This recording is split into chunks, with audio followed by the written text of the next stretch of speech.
So, Newsday reported a very interesting thing here. This can happen to anyone, by the way. It says a Long Island trio arrested, arraigned in $1.5 million e-cigarettes fraud. And this is August 2nd, 2019.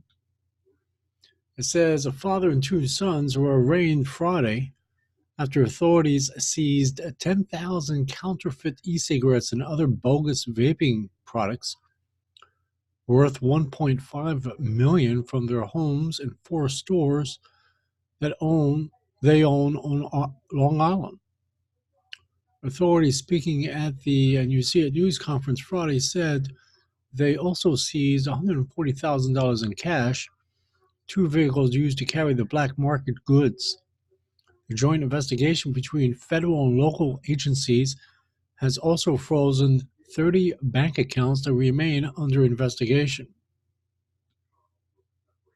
Nassau County Police Commissioner Patrick Ryder said the men have sold some $4 million worth of these illegal products over the past 2 years. These phony vaping products represent a potential health threat to users because they were not tested or approved by the U.S. Food and Drug Administration. Ryder pointed to instances unrelated to this case in which e-cigarettes have exploded in people's pockets or near their faces while they were smoking. And here it is, all the stuff that they got in this particular sting operation here. That's a lot of stuff.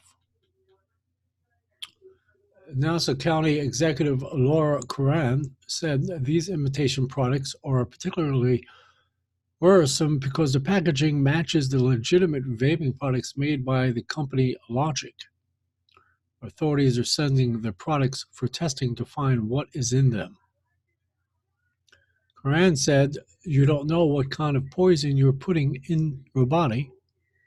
We want to make sure we're getting this stuff off the shelves, making sure that our young people aren't ingesting it, that nobody is ingesting it." Police say the three men, the father, Ali, and you see it, and son, and both of East Meadow and the other son, have been importing the goods from China for 2 years, making some $4 million. They also said the illicit sale of these electronic cigarettes, especially popular among young people, is growing. The three men were arrested Thursday and charged with trademark counterfeiting, first degree, a felony punishable by up to 15 years in prison.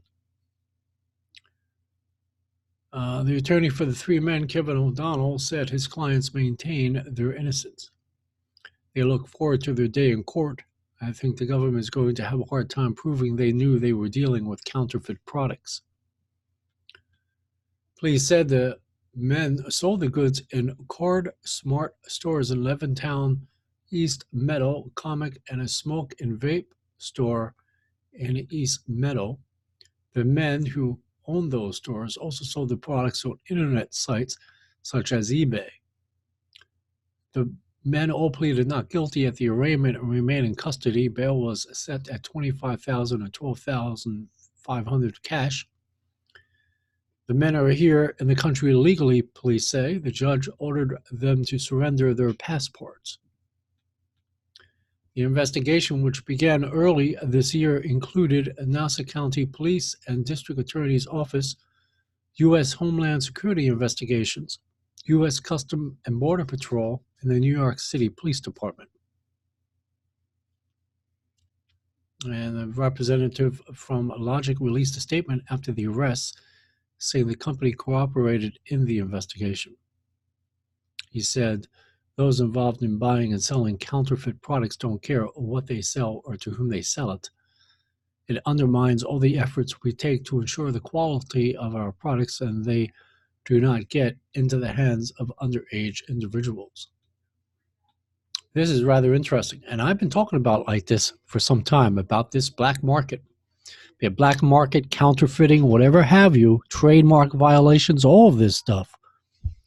This kind of activity here that is put together by, the county police department and the district's attorney's office. You got U.S. Homeland Security. You got U.S. Custom Border Patrol, and you got the New York City Police Department. As well as time goes by, the Food and Drug Administration will be showing up more and more in these investigations.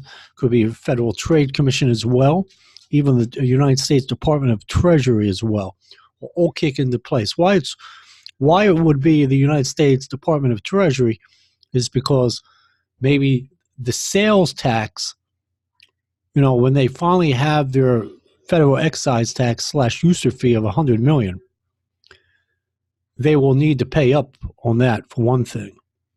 Plus, as far as any kind of currency, when it comes to your, as far as business forms with your federal income tax, it won't be showing up in that either. And if it does, then it's fraudulent. That's why I always bring up the United States Department of Treasury. So all of this stuff kicks into place. But this is a very unique way to look into the future. This is what the future holds when it comes to the black market. And I've been talking about this for years.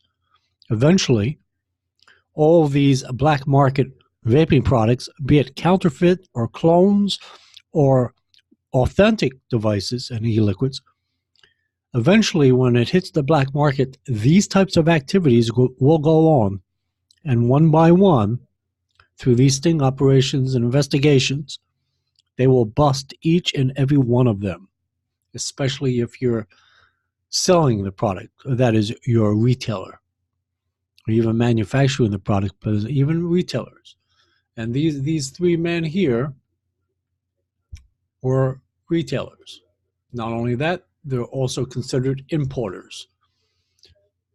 That's why the Custom Border Protection Services is involved here, as well as U.S. Homeland Security investigations. In fact, they all work hand in hand. These are actually one and the same departments, more or less. It's actually, they work hand in hand. So this is rather interesting, what's going on here.